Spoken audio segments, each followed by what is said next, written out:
नमस्कार दोस्तों, हिंदी की नगरी में आप सभी का स्वागत है। आज की क्लास में हम समझेंगे सूरदास के पद का तीसरा पद, हमारे हरी हारिल की लकड़ी। तो इस पाठ में हम इसकी संपूर्ण व्याख्या अर्थ सहित समझेंगे। तो आइए सबसे पहले हम कठिन शब्दों पर एक नज़र डालते हैं। हमारे हरी हारिल की लकड़ी, हरी का अर्थ होता है यहाँ श्री कृष्ण। हारिल यानी हारिल एक प्रकार का पक्षी है जो अपने पैरों में लकड़ी दबाए रहता है। मन क्रम, क्रम यानी कि कार्य। नंद नंदन, नंद नंदन यहाँ श्री कृष्ण को कहा गया है, नंद का पुत्र यानी कृष्ण। उर यानी हृदय। यह दृढ़ करी पकड़ी, दृढ़ मतलब मजबूती से। जागत सोवत, स्वप्न दिवस निशी, स्वप्न सपना, दिवस दिन, निशी रात। कान्हा कान्हा जकरी, जक यानी कि रटना, रात दिन रटती रहती है, कान्हा का नाम। सुनत जोग लागत है ऐसो, सुनत यानी कि सुनकर, जोग मतलब योग का संदेश। ज्यों करवी ककड़ी, करवी मतलब कड़वी, ककरी, ककरी एक प्रकार का फल होता है, ककड़ी आप सभी को पता होगा। सु तो व्याधि, व्याधि का अर्थ होता है बीमारी, रोग।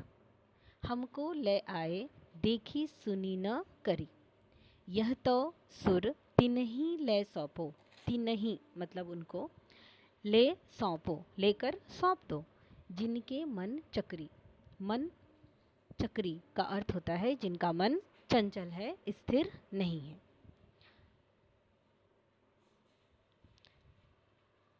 तो आइए अब हम देखते हैं, इसके व्याख्या करते हैं। हमारे हरी हारिल की लकड़ी, यहाँ पे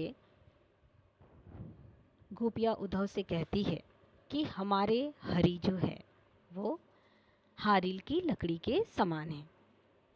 यहाँ हरि यानी श्री कृष्ण।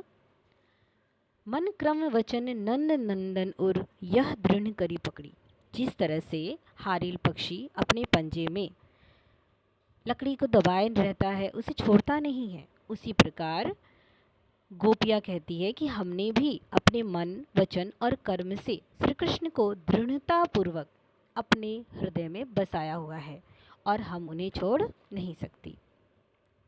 जागत सोवत स्वप्न दिवस निशी, कान्हा कान्हा जकरी। फिर गोपिया कहती है हम तो जागते सोते सपने में और दिन रात कान्हा कान्हा का ही रट लगाती रहती हैं, हमें और कुछ सूझता ही नहीं है। सुनत जोग लागत है ऐसो, ज्यों करवी ककड़ी। और आप जो ये योग का संदेश लेकर आए हो वो सुनकर हमें ऐसा लगता है जैसे मुंह में कड़वी ककड़ी चली गई हो और पूरा मुंह खराब हो गया। फिर देखिए आगे, सू तो व्याधि हमको ले आए देखी सुनी न करी।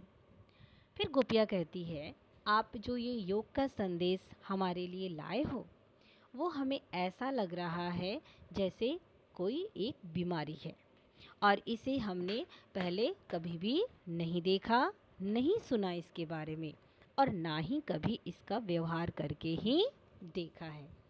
तो यहाँ पे देखी सुनी ना करी, देखी मतलब ना देखा है, सुनी ना सुना है और ना करी यानी कि ना ही कभी व्यवहार किया है। यह तो सुर तिन्ही ले सौंपो, जिनके मन चक्री। फिर गोपिया कहती है कि सूरदास के माध्यम से गोपिया कहती है कि इस योग को तुम उन्हीं को ले जाकर सौंपो, हे उद्धव इस योग के संदेश को उन लोगों को सौंपो ले जाकर जिनका मन स्थिर नहीं है, चंचल है। हमारा मन तो स्थिर है और वो भी श्री कृष्ण के प्रेम में ही रमा हुआ है, हम उन्हें छोड़कर और कुछ सोच ही नहीं सकती। तो उम्मीद है कि आप सभी को इसकी व्याख्या अच्छी तरह से समझ आई होगी और इस चैनल को सब्सक्राइब अवश्य करें। अगले चैनल में, अगली वीडियो में हम सूरदास के पद का चौथा पद समझेंगे।